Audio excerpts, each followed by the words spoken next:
Hello, welcome to the mission briefing for Mission 2C, Rescue Colonel Bolin. And congratulations.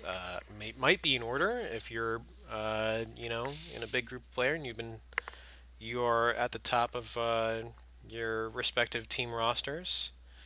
Uh, those are the individuals that should be playing this mission. This is a special mission. Um, Only one instance of this mission should be played for every instance of the campaign. So if you're playing with a local group, the two top scoring players from Mission One should be playing uh, this particular mission. Uh, Basically, what's going on here, and this kind of ties into the backstory of Grayskull. So hopefully you know that. If you don't, check out the holo drive for the four audio dramas that explain the whole backstory behind Grayskull campaign. They actually came out pretty cool. So, at the and I guess spoiler alert. If you're playing this mission, big spoilers. Go listen to those. Stop and go listen to those. Okay. Uh, Here's what's going on in this mission. Colonel Bolin, who got captured at the end of the audio dramas, is being transferred from one Imperial prison to another, and rebels have information about his prisoner transfer, and they are going to ambush the prison barge, which is represented by this Gozani class transport cruiser here. Uh, Rebels are going to attack this and try and disable it so that they can board and rescue Colonel Bolin.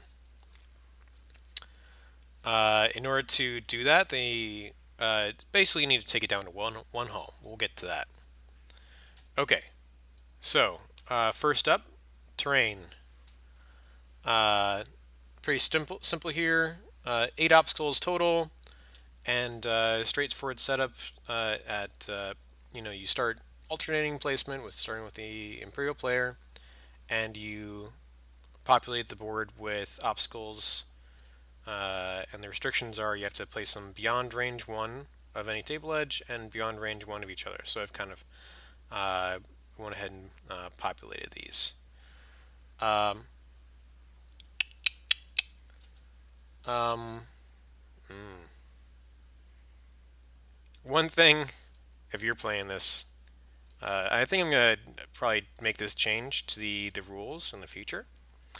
But uh, yeah, basically don't put obstacles. Don't put any obstacles within range one of this Gazani here. Uh, so if you're watching this in the future, that may already be a rule because I am gonna go and add it because I don't actually stipulate that you can't do that here. Um, but you know, if that rule isn't there, treat it as if it's there. Do me a favor. Okay. Uh, right. So we'll say you put the Gazani there first, and then you can't put any obstacles within range one of that after it's in place. Basically, the way you place this Gazanti is you place it um, at range one of the Imperial player's table edge. We'll call this bottom edge the Imperial player table edge. So here's good, here's good, here's good. You have a little bit of flexibility there, but it has to be equidistant from the two neutral table edges. I think that's basically here. Uh, so that goes down. Then asteroids and obstacles beyond range one of pretty much everything. Then next up is the Imperial player. They've got 120 points worth of ships to deploy, and they have to deploy within range one of their table edge. So let's basically put these guys back here. You may want to deploy differently than that, but basically everything is within range one of your table edge. And then after you're done, Rebels get to deploy. Rebels have 130 points to work with, as opposed to the Imperial 120. And by the way, the Gazanti prison barge does not take up any of your squad points. It costs 0 squad points, no squad points for you to deploy. It doesn't come with any upgrades. You can't put any upgrades on it. Uh, and it has some special rules. Basically, can't do any actions. Can't do any attacks. Uh, it can run. It can ram into ships. So it is possible for you to make this a little tactically useful to you as the Imperial player, but it's largely a target. Um, all right, so Rebel player deployment. Rebels deploy after the Imperials, and they deploy within range 2 of their table edge. So that would be cool. This would be cool. This would be cool. But this would be not cool. This would be completely within range 2. And Rebel player has the initiative during the game. Okay, let's talk about some of the special rules. Most of the special rules, I think all the special rules, have to do with the prison barge itself. Basically, what's going on here is that this ship can only do speed 1 and 2 maneuvers. You select, as normal from the Gazanti dial. And I guess you could gain energy, but frankly, energy doesn't matter because you can't use it for anything. So, I just wouldn't even track energy. Uh, and when rebel ships are shooting at the prison barge, they're generally going to be trying to disable the prison barge. And here's how you disable the prison barge: you bring it down to just one hull. So let's say it has to look like this. And that can be tricky to do because, most ships roll more than one attack die.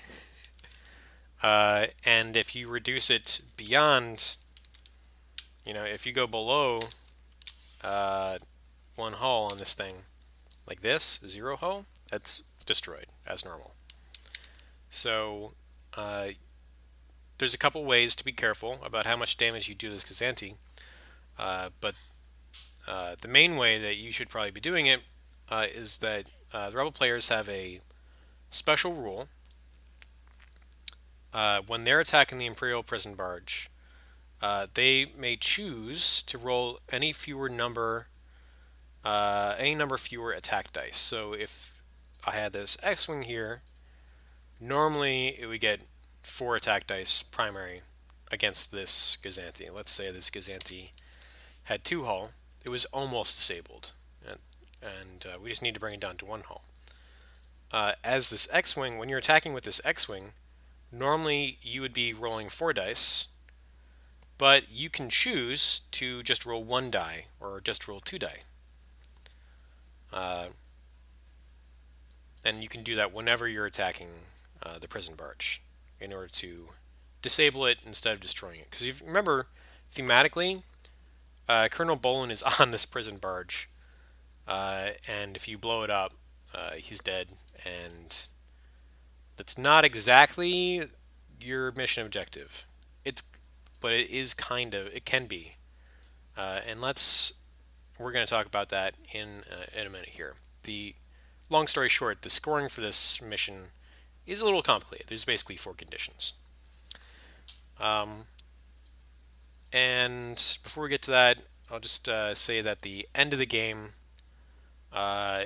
it's much like the standard missions, only the Imperial prison barge doesn't count as for preventing the end of the game. So if what I'm saying here is that if you destroy all the Imperial ships, game is over. Even if the prison barge is still on the table somewhere, it would be somewhere over here, right? and if you destroyed all of the rebel ships, if there are only Imperial ships on the table, the game would end. Right? So you're basically, you're trying to destroy the other guy or make them flee. Uh, and as the Imperial player, you're trying to protect this prison barge also, because that is a large portion of the points to be scored in this mission have to do with what happens to this prison barge and Colonel Bolin. All right, so let's talk about that. First off, each player scores points for destroying enemy ships, equal to the squad point cost of ships destroyed. So this is pretty standard for most missions. So if I'm the rebel player and I destroy this like academy pilot, say is 12 points, rebel player scores 12. Also, the imperial player loses 12. So neat 24-point swing. Uh, in addition to that, you also gain points if enemy ships fly off the table uh, before the third activation phase. So basically, in the first two turns, if someone gets chicken and flies off the table like this, the other player will score points as if they had destroyed that ship. But it's also important to note that the player who flew that ship off doesn't lose points.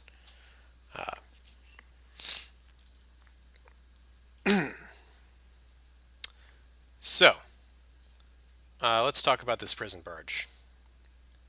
Basically, the optimal win condition for the rebels is destroying all the Imperial fighters and disabling the prison barge. The suboptimal mission end for them, but still like a minor victory almost, is if they destroy the prison barge. Because in that case, they're at least denying the Imperials the intelligence asset of being able to interrogate Colonel Bolin. Obviously, they prefer to rescue him because that's what rebels do. So if you disable the prison barge and you clear out the Imperial ships, you get 70 points on top of what you score for clearing out the Imperial ships. If you destroy the prison barge, you get 40 points on top of whatever other points you're getting from destroying Imperial ships. And you get that whether or not you are the one who controls the map, controls the play area at the end of the game. So if you, as the Imperial player, if you as the Rebel player, fly up, blow up the Gazanti, and then fly off the table edge, I guess if you don't do anything else, you get 40 points for that. All right. What about the Imperial player? Imperial player is trying to protect this transport. They're trying to prevent the rebels from doing anything to rescue Colonel Bolin. So, if the prison barge is not destroyed,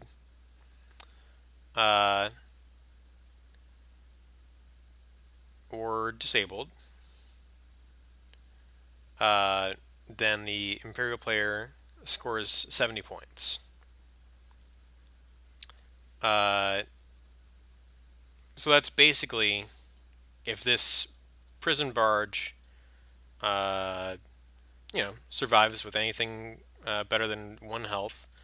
One other option is that you fly it off the table edge at some point. It'll take you for a few turns to do that, based just because of where you start, right? So it's not exactly easy to do that, but it is possible to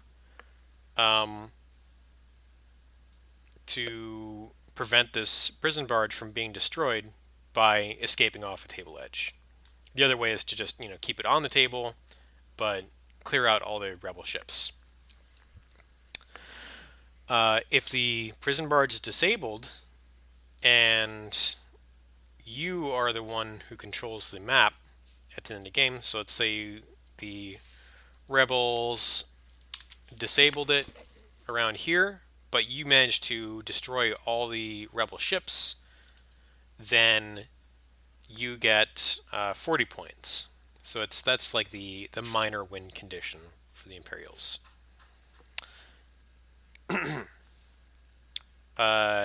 Now, those are the various win conditions, but there is one other effect that the outcome of this mission has on the rest of the narrative campaign.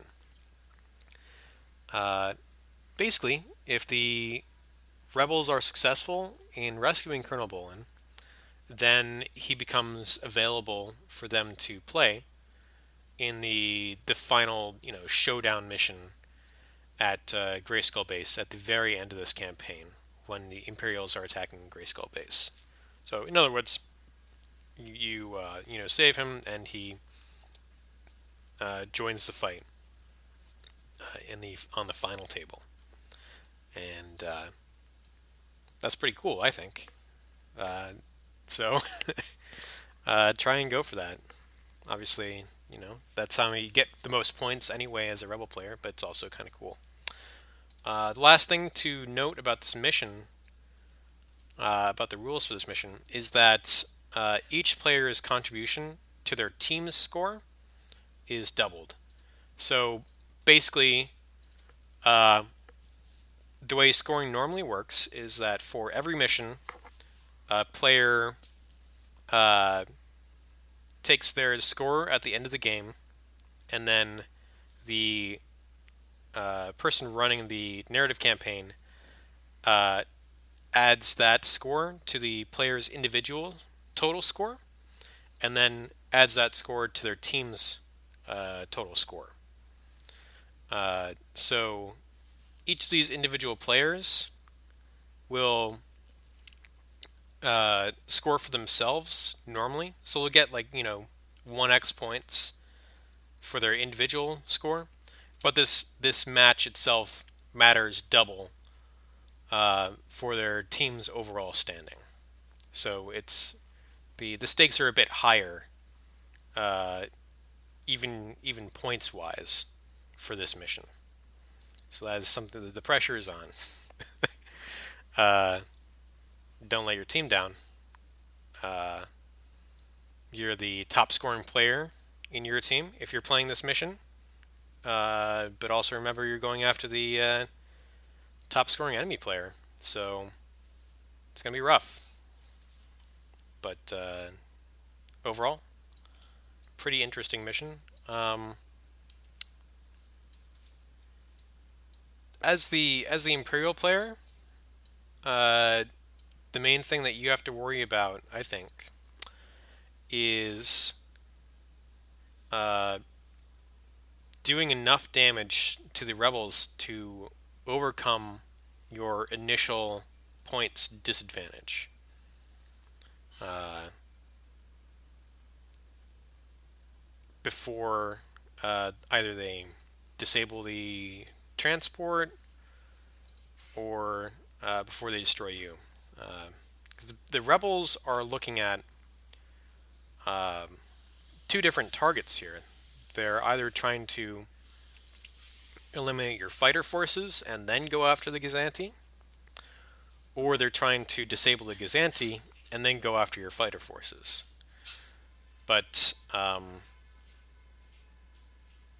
it's a tricky decision for them because either way it has its own dangers. If they focus on your fighters, then the Gazanti might get away. If they focus on the Gazanti, then you have opportunity to uh, even the odds and tilt the odds in your favor. Uh, the other thing that the main thing that the rebels have to their advantage, other than their 10-point uh, squad point advantage, is the fact that they deploy second.